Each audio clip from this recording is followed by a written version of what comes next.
So let us start with the calculation involving significant figures. Means when subtraction or multiplication in the case of significant figures, how you will do. So write the rule number 1. What is the rule number 1 to do the calculation? First is addition. We are mainly concerned with addition and subtraction. Addition and subtraction, how you will add significant figures or how you will subtract the significant figures.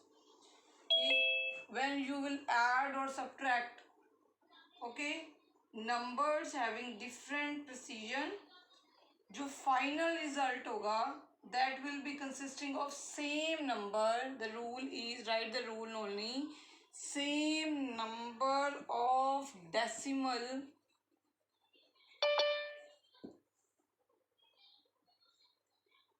places as in the term having the least number of decimal place, having least number of decimal placed. What do you understand by this line which is written? Taking an example, if I am adding 3.52 and I am adding 2.3 and 6.24, okay bete, when you will be adding these numbers, your answer will be 12.06, but you will not write this answer. You will write this answer according to this rule. The rule says same number of decimal places, same number of decimal places in the term having least number of decimal place. सबसे कम decimal place किसमें? इसमें. इसके decimal के बाद 3 आ रहा है, means 1 number आ रहा है. इस डेसिमल के पास 2 नंबर आ रहे हैं और इस डेसिमल के बाद भी बेटे 2 नंबर आ रहा है. तो सबसे कम नंबर टर्म किसके पास आ रही है? We can see here that is 2.3. Okay, so same number of decimal place, उतनी ही डेसिमल प्लेस में आंसर आना चाहिए हमारा in the term having least number of decimal. In the term, ये टर्म में से किसका least number of decimal place है? इसका. इसके डेसिमल के बाद एक ही नंबर आ रहा है, तो हमारा आंसर 12 पॉइंट कुछ आना चाहिए. कैसे आना चाहिए? लेट अस सी. इस रूल में सब रूल्स क्या हैं? ठीक बेटे, let's just see the sub rules in this rule. अब हमारा आंसर आना चाहिए कि पॉइंट के बाद, डेसिमल के बाद 1 नंबर होना चाहिए. अब 1 नंबर क्या होना चाहिए? 0 होना चाहिए, क्या होना चाहिए, ये हमने देखना है. ठीक, अब इस rounding off, this is known as rounding off rule. So let me take rounding off. कैसे करनी है राउंडिंग ऑफ?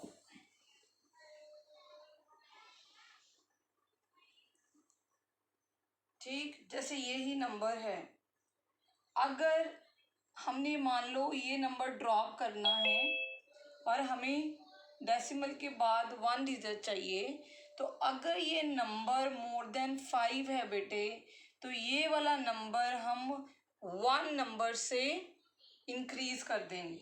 ठीक है, ये नंबर अगर मोर देन 5 है, जिस डिजिट को आपने ड्रॉप करना है, जो ड्रॉप करना है डिजिट, वो मोर देन 5 हो, मोर देन 5. ठीक, ओके. जो प्रीसीडिंग डिजिट है, जो पहले वाला preceding digit is increased by the number 1, increased by 1. okay, so preceding digit will increase by 1. तो ये preceding क्या है? 0. 0 को 0 से क्या बन जाएगा? 1. तो your answer will be in this particular addition is 12.1.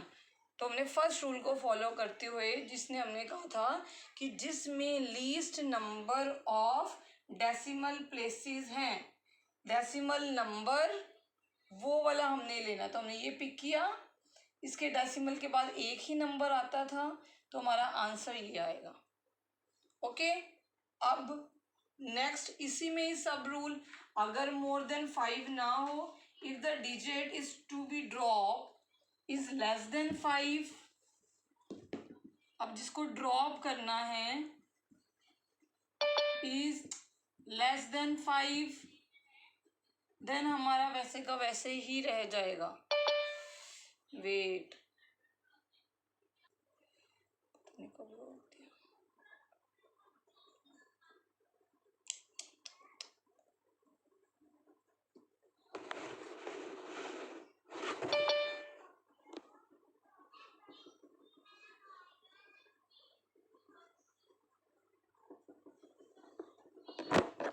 Now rule number 2.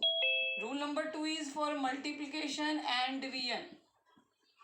ठीक, उसमें हमने देखा कि डेसिमल के बाद जिसके पास लीस्ट नंबर है वो वाला हमने लेना है। इसमें हमने ये देखना है कि किसके पास लीस्ट प्रिसीजन नंबर के पास least precision number has how many significant figure, ये देखना आपने। ठीक है, same number of significant figures होने चाहिए as present in the least precision number. अब देखो जैसे कि for example if I multiplying 2.2120 multiply by 0.011। अब देखो इसमें सिग्निफिकेंट फिगर्स तो हमें दिख ही रही है, ज़्यादा है, नंबर ही ज़्यादा नज़र आ रहे हैं। और इसकी केस में जो लेफ़्ट में जितने भी ज़ीरो, हमें कोई मतलब नहीं है लेफ़्ट में ज़ीरो का, हमें राइट के ज़ीरो का मतलब होता है। राइट में जितने ज़ीरो लगाते जाओगे, अब जैसे अगर मैं 2 नंबर लगाऊं, अगेन वो रूल को अपने 2 के बाद एक डेसिमल लगा के मैं जितने मर्जी ज़ीरो लगाऊंगी सारे सिग्निफिकेंट हैं, तभी कहते हैं हम सिग्निफिकेंट फिगर्स इनफाइनाइट हो सकते हैं। क्योंकि आप अगर मैं बोलूँ मेरे पास 2 बनानाज हैं, तो अगर मैं 2 के बाद डेसिमल लगा दूँ और बहुत ज़्यादा ज़ीरो लगा दूँ तो उतने सिग्निफिकेंट फिगर्स बन जाएंगे। तो इसलिए हमने साइंटिफिक नोटेशन कल करी, मगर जो फ्रंट में ज़ीरो होते हैं उनका कोई सिग्निफिकेंस नहीं है। तो हमारे पास इसमें जो लीस्ट प्रिसीजन नंबर है उसमें कितने सिग्निफिकेंट फिगर्स हैं? Only 2, only 2। तो हमने जो आंसर्स हैं ओनली 2 सिग्निफिकेंट फिगर्स में निकालना है। We have to find the answer in only 2। After multiplying it you will get 0.024332। अब आपका आंसर 2 सिग्निफिकेंट फिगर्स तक आना चाहिए। So what will be your answer? Tell me, hurry up, what will be your answer? 2 है, less than 5 है, क्या करना है? ऐसे ही निगलेक्ट हो जाएगा। चलो अपने आप करो पहले तो। जैसी मुझे आपका आंसर 2 सिग्निफिकेंट फिगर्स तक चाहिए। Hurry up. Till then I am dividing the other one, just tell me your answer.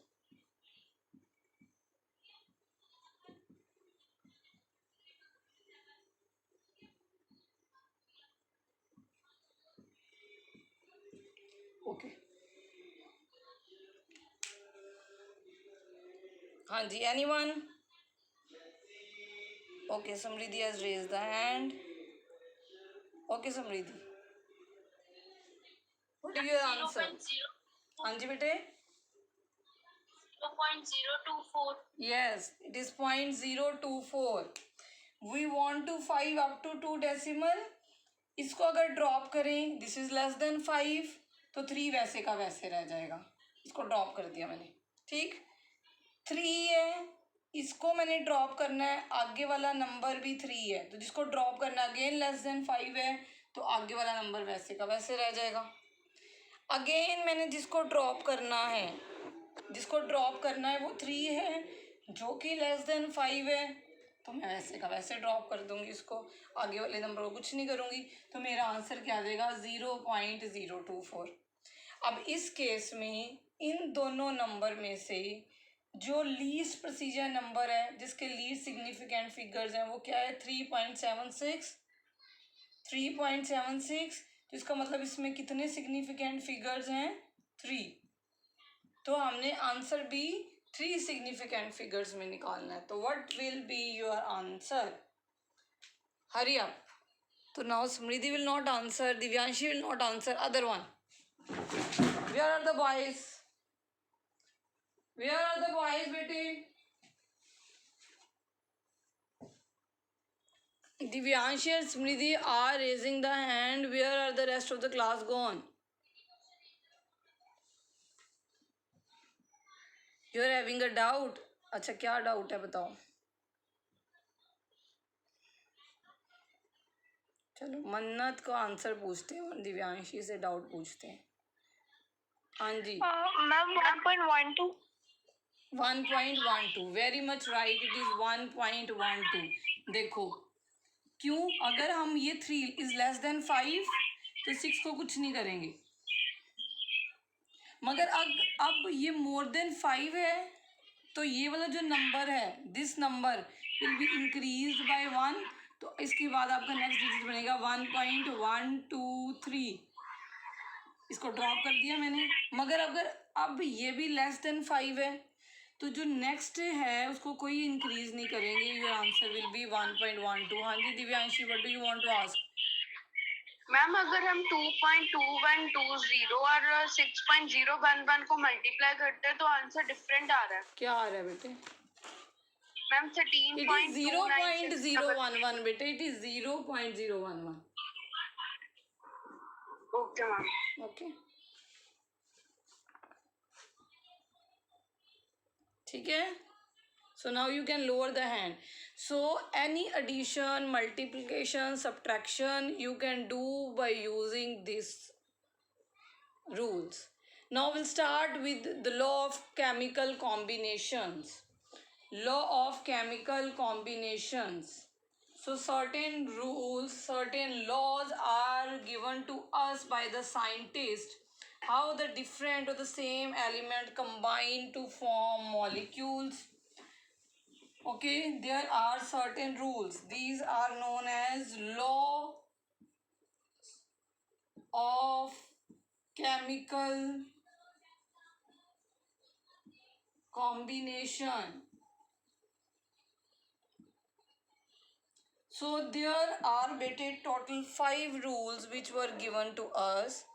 There were total 5 rules. The first rule which we have studied it in the 9th standard, that is law of conservation of mass.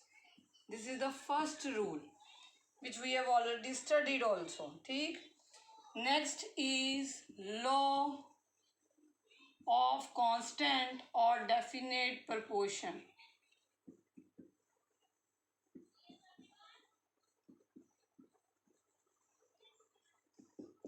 Okay. Third is law of multiple proportion. Fourth is law of reciprocal proportions. And fifth law is the Gay-Lussac law of combining volumes. And we will do Avogadro's law also. But these are the major law. ठीक, law of combining volume. This law is not in your syllabus, in the CBSE syllabus. So this law will not doing. The rest of the law and one law which was extra added, that is law of Avogadro's law, we will do that, which is also Gay-Lussac's law. ठीक, so we are not doing that.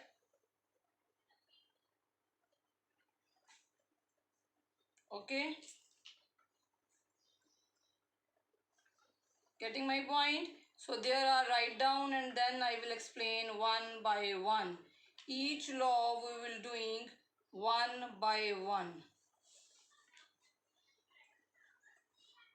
So starting with the first law, bete, law of conservation of mass, which you have done in class 9th also.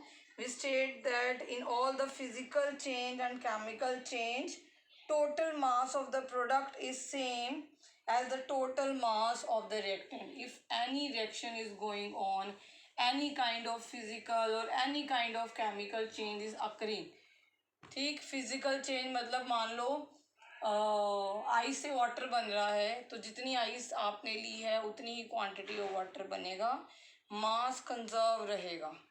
कोई भी reaction हो रही है तो जितना जो मास है आपने रिएक्टेंट का लिया उतने ही मास आपके प्रोडक्ट का बनेगा. तो first is law of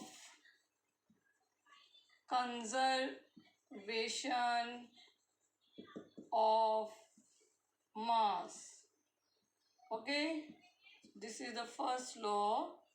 What does it state? In all physical changes and chemical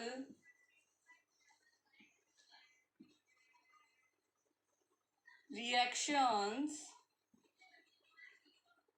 the total mass of the product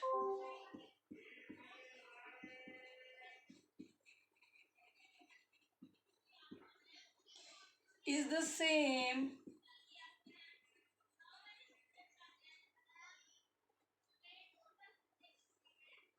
as the total mass of reactant. Okay, total mass of the product will be same as total mass of the reaction.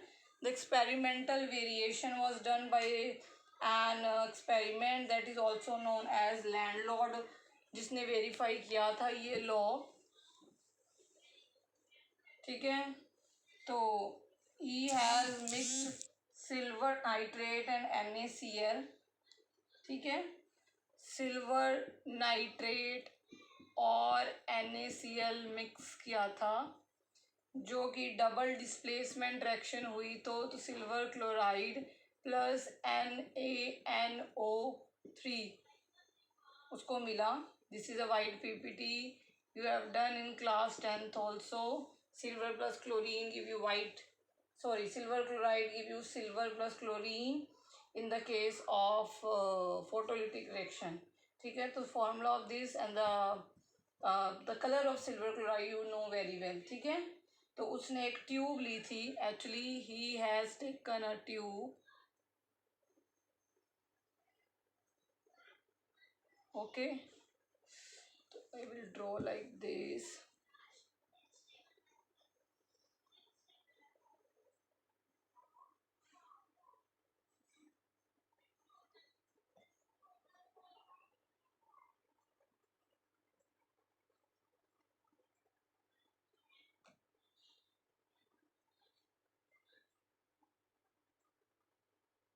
This is a H-shaped tube.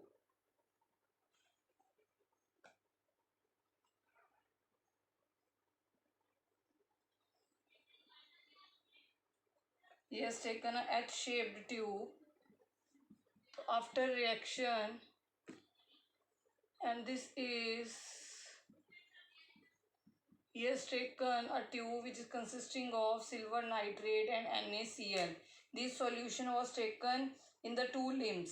ठीक है, और this tube was the seal, और इसको tube को फिर वे किया गया और इसको जोर जोर से फिर हिलाया गया. इस ट्यूब को हिलाने के बाद जब उसने वेट देखा, एक वाइट कलर का सॉलिड बन गया था, और जिसने दोबारा मास देखा तो देखा कि जो मास है वो पहले जितना ही था. ठीक, एक लिंब में NaCl लिया, एक लिंब में सिल्वर नाइट्रेट लिया, इसको जोर से हिलाया इस ट्यूब को, तो ये रिएक्ट किया तो आपको silver chloride plus sodium nitride बन गया, जो कि वाइट कलर का नीचे बैठ गया होगा. तब इसको दोबारा जब वे किया इस ट्यूब को, तो इसके पास वेट उतना ही आया जो पहले था. ठीक है, तो ये एक्सपेरिमेंट इज परफॉर्म्ड बाय लैंडब्लॉट।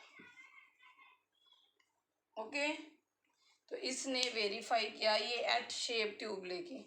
अब ये लॉ को हमने मॉडिफाई कर दिया, अब हम इसको लॉ ऑफ कंजर्वेशन ऑफ मास नहीं कहते बेटे जी, हम कहते हैं law of conservation of mass and energy. Now we have taken the term with it is law of conservation of mass and energy। क्योंकि जब हम न्यूक्लियर रिएक्टर्स में गए तो वहाँ पे बहुत ज़्यादा एनर्जी रिलीज होती है, उतना मास तो बनता ही नहीं है जितना हमें बनना चाहिए। ठीक है, जो डेली जो हम लैब्स में रिएक्शन करते हैं they are not in the nuclear reactor, तो उतना ही मास हमें मिलेगा जितना हमने स्टार्टिंग में लिया। मगर जब हम न्यूक्लियर रिएक्शन देते हैं तो हमें पता है कि there is the release of large amount of nuclear energy. तो इसका मतलब सर्टेन अमाउंट ऑफ जो आपका मास है वो किस में चेंज हो रहा है, एनर्जी में। ठीक है, तो मास तो कंजर्व नहीं रहा, मगर क्या कंजर्व रहा, मास और एनर्जी कंजर्व रही। तो हम ये लॉ को मॉडिफाई करके इसकी स्टेटमेंट लिखते हैं, total sum of mass and energy of the system remain constant। So you will write total sum of mass and energy of a system remains constant। Okay, because in case of nuclear reactor, nuclear reactor में जब nuclear reactions हो रही होती हैं तो हमें energy मिलती है, उतना मास नहीं मिलता। तो अगर मास कंजर्व रहता है तो it is not applicable to the nuclear reactors and we will take is as a law of conservation of mass and energy according to the equation E is equal to mc square and c is constant, c is velocity of light, so we can say E is equal to m। Okay, तो जितना अगर mass change हुआ है वो किस में change हुआ बेटे, एनर्जी में। What the law, any doubt from this law, what I should repeat बेटे, raise your hand and ask your doubt.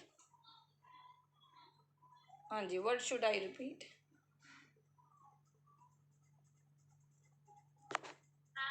हम एनर्जी का कंसेप्ट क्यों लेते हैं इसमें? बेटे देखो, अब जब न्यूक्लियर रिएक्टर होते हैं ना, न्यूक्लियर रिएक्शंस होती हैं, तो आपको पता है alpha beta gamma rays release होती हैं कि नहीं होती, न्यूक्लियर फिजन्स होती हैं, मॉलिक्यूल्स टूट जाते हैं, तो उतना मास नहीं बनता जितना बनना चाहिए। तो ऐसे तो ये लॉ फेल हो जाना था, होना था, तो ये सुनो। Yes ma'am. हाँ, तो जब न्यूक्लियर रिएक्शंस होती हैं तो आपको मास के साथ साथ एनर्जी भी मिलती है, और आइंस्टाइन ने कहा है energy is equal to mc square, कहा है। c is velocity of light जो कि कांस्टेंट है, वो चेंज नहीं होती। समृद्धि यस और नो? Yes ma'am. हाँ, तो c is velocity of light जो चेंज नहीं होगी, तो इसका मतलब जो मास है वो किस में चेंज हो गया, सर्टेन अमाउंट ऑफ एनर्जी में। तो हम ये कहेंगे मास and energy of a system is conserved. Got the point? Yes ma'am. Okay then. So next is law of constant proportion. Any other doubt to anyone?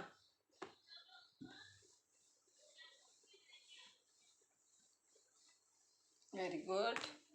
So next is law of constant proportion. And this law you have done in class 9th also. Both the laws actually you have done in class 9th. So this is the second law.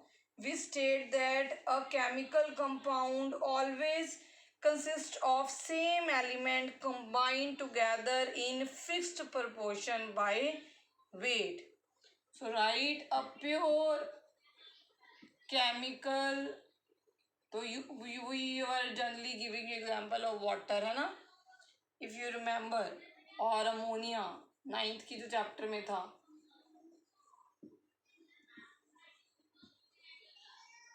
always combine in no the aperiodic always have elements have always या always consist of same elements you can write which combine together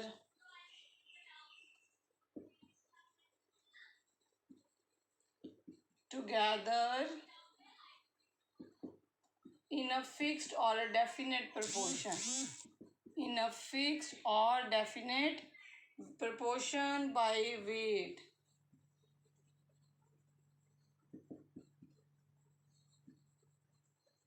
So we were giving you the example of water always, huh? तो water के two parts थे, 2:16. तो water है ना, तो हम बोलते थे इसका 2 है और इसका क्या है रेशियो 16. तो वाटर में हमेशा रेशियो क्या रहेगी 1:8.